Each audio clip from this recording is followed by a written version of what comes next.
Will Glickenhaus leave the World Endurance Championship at the end of 2023?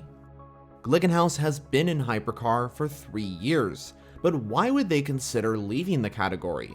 And if they did, what would be the future for Glickenhaus in motorsport? Well, for this video, I will discuss those questions and so much more, as we dive into why Scuderia Cameron Glickenhaus may never return to the WEC Hypercar Class. Glickenhaus is a boutique American manufacturer based in the state of New York, and they have been a part of hypercar since its inception in the WEC in 2021. The company was established in 2004 by Jim Glickenhaus, and they were the first manufacturer to confirm an LMH project for the WEC hypercar category. First off, let me show you the details of Glickenhaus's hypercar project. Glickenhaus are currently racing in the hypercar class with their very own entry, the SCG-007, and they base this car around the Le Mans hypercar regulations. The engine for this entry is a Pipo Motors 3.5-liter twin-turbo V8. Glickenhaus also has quite the experienced team running the hypercars, and that's because Yost Racing is in partnership with Podium Advanced Technologies in running the operations. If that name sounds familiar, that's probably because Yost Racing is one of the most successful teams in endurance racing, as they partnered with huge brands such as Porsche and Audi and took multiple 24 hours of Le Mans victories. But even though these prestigious brands like Pipo Motors and Yost Sport are a part of this organization's project, is Glickenhaus still considering ending their hypercar class adventures? And the question remains, if they do so, why? Well, one issue for the Glickenhaus team is financial backing. Unfortunately, for the second year running, Glickenhaus will not be participating at the 6 hours of Fuji over in Japan, and a return at the 8 hours of Bahrain looks doubtful. Remember, Glickenhaus is a small manufacturer. They are not a brand like Toyota or Porsche, so they don't have the luxury of traveling to every single event across the world in the WEC. Due to a lack of financial backing, as well as some other things which I will get into momentarily, Glickenhaus may not be on the full-time hypercar grid in 2024. In an interview with motorsport.com, team owner Jim Glickenhaus expressed his concerns over the future of his team in the WEC. "I've said that unless we find serious sponsorship that would allow us to continue this year in a good way and then go on into next year, then it makes no sense for us to continue. But if we don't get something in place for then, I'd say it's very unlikely that we'd get something for next year, though it's not over till it's over." In that very same interview, Jim Glickenhaus expressed his thoughts on the new manufacturers joining hypercar and them overshadowing the smaller manufacturers such as Glickenhaus themselves and Vanwall. "When we entered the WEC, it was one thing, and now it's quite another. Seemingly every manufacturer in the world wants to be involved. I think the days of privateer are numbered." During the season, Glickenhaus has participated in 5 events of the WEC, but considering their results last season, their campaign in 2023 has not been the best. For the first 3 rounds of 2023, Glickenhaus were off the pace compared to the other manufacturers. The 24 hours of Le Mans was better for Glickenhaus. They brought the 709 back just for that one race, and they had incredibly strong reliability. They may have not had the fastest car out on track, but along with Toyota, they were the most reliable in the hypercar field. As we know, the 24 hours of Le Mans is one of the most intense endurance races out there, and it's not only about speed, but survival. Glickenhaus finished 6th and 7th overall with the SCG-007, finishing only behind Ferrari, Toyota, and Cadillac. At Monza, they were competitive, and considering that the LMH prototype goes well at the Italian circuit, and there wasn't a negative effect upon Glickenhaus from the BOP, so it's understandable why they were competitive in Monza. Considering where they were last season fighting for potential podiums, the results in 2023 do not look the best. So what has changed for Glickenhaus? Well, it's not really about what's changed for the American manufacturer, more about what's changed around them. This all ties back in to what Jim Glickenhaus said in that motorsport.com interview, when he said, and I quote, "When we entered the WEC, it was one thing, and now it's quite another." Jim is referencing Hypercar here, and his statement is 100% correct. In 2022, Toyota and Glickenhaus were the only manufacturers that brought their hypercars to race full-time. Peugeot joined in late, and Alpine raced with a grandfathered LMP1 car that was not an LMH.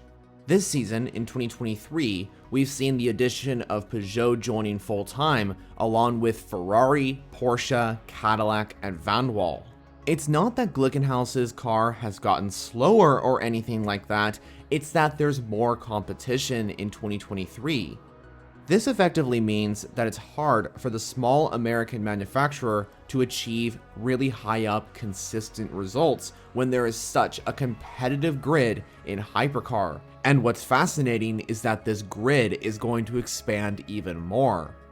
In 2024, 4 new manufacturers will be joining the hypercar category, and the 2023 manufacturers may have more entries on the grid, such as more privateer Porsches and a privateer Peugeot 9X8.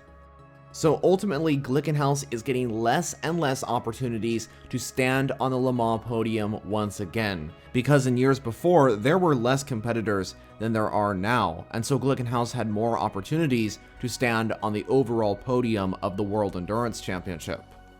There is also the factor of why can't Glickenhaus compete against these big manufacturers? Yes, they are a small brand, but that can't be the only reason, right? Well, one of the reasons why Glickenhaus cannot keep up consistently with the other manufacturers is because the SCG-007 does not have a hybrid, where cars such as the Ferrari 499P and Porsche 963 do have a hybrid. Glickenhaus and Van Wall and their Van der Velde 680 are the only 2 manufacturers that do not have a hybrid. A hybrid component could help boost a hypercar entry's acceleration speed. Without one, there's a disadvantage. So this is one reason why Glickenhaus's SCG-007 and Van Wall's hypercar are not as quick as the other kinds of prototypes. Now, just to remind you, this whole situation with Glickenhaus potentially pulling out is just a rumor. Nothing has been officially confirmed yet. But let's take into consideration that Glickenhaus does indeed pull out of the WEC Hypercar Class. What are their options going forward with the SCG-007 and going forward in motorsport as a brand themselves? One likely option is that Glickenhaus enters their hypercar as a part-time entry in the WEC Hypercar Class. When manufacturers enter the WEC to race in hypercar, the main event the participants want to race in is the 24 Hours of Le Mans. So even if Glickenhaus pulls out of the WEC full-time, I'm sure they are still targeting to participate at the classic French event. Now, even if Glickenhaus decided to race Le Mans only, they would need to race at least one round of the WEC beforehand. So what I predict is that Glickenhaus will enter as a part-time entry at the 6 Hours of Spa, the 3rd round of the season, and then race at the 24 Hours of Le Mans with 2 LMH contenders. Now, some of you may be asking, why doesn't Glickenhaus participate in IMSA instead of the WEC? If they can't fly that SCG-007 across the globe for the WEC events, why don't they race IMSA, since that is a North American-based motorsport? Well, unfortunately, they cannot even if they wanted to, because IMSA has strict rules when it comes to manufacturers joining GTP. To join, manufacturers must produce at least 2,500 road cars per year to be able to enter GTP, and unfortunately, Scuderia Cameron Glickenhaus does not do so.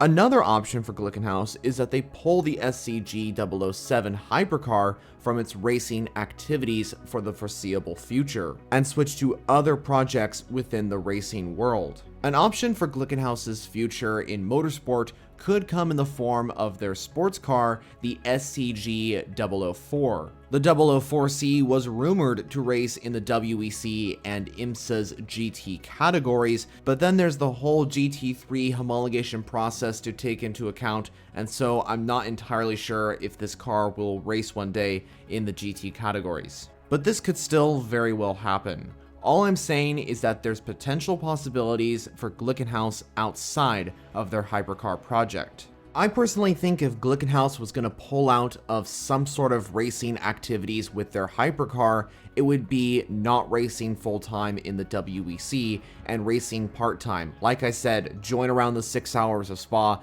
and race at the 24 hours of Le Mans. I really hope Glickenhaus stays in the hypercar class. They're one of my favorite manufacturers in the championship.